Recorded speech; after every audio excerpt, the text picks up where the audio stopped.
Hello, I'm James Madison. Welcome to my program. Let me start by telling you a little bit about myself. I was born on March 16, 1751, in Port Conway, Virginia. Some of you may know me because I was the fourth president, and also my nickname was the Father of the Constitution. Today I'm going to be talking about what I did as our president. I was in office from March 4th, 1809 to March 4th, 1817. My vice president on my first term of presidency was George Clinton. I inherited a country in crisis. The Embargo Act was just repealed. The Embargo Act of 1807 was a bill that banned trade between America and other nations. It was Thomas Jefferson's attempt to prevent involvement with the Napoleonic Wars.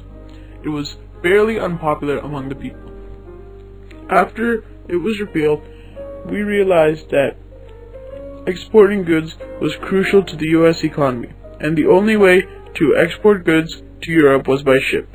My task was to find a way to protect the U.S. ships without reducing trade. I didn't have many options. I tried a variety of strategies.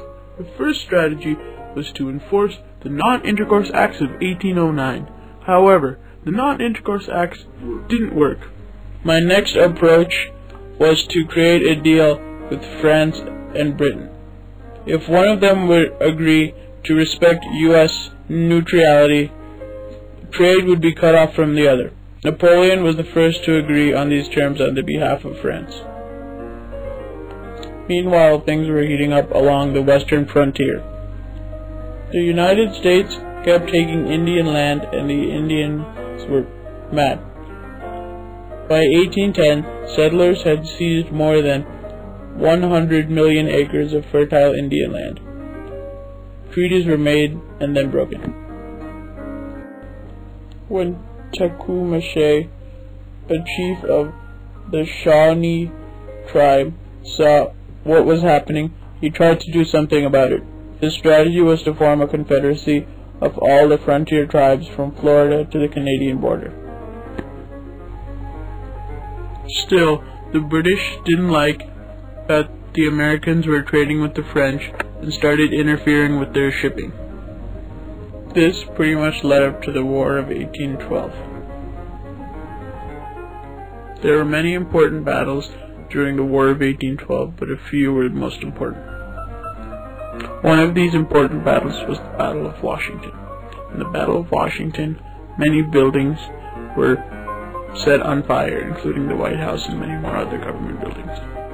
Another important battle was the Battle of Baltimore, which inspired the lyrics of the U.S. national anthem, also known as the Star-Spangled Banner. There are many perspectives on who won the War of 1812. Some say the British won due to the fact that they completed their objective, to defend Canada by killing the Americans who tried to invade. Others say the Americans won because they didn't give up their freedom and they stood their ground. And some say neither won because nobody conquered the other land. To conclude, the 8 years I served, I think I did well for my country. I died on June 28th, 1836.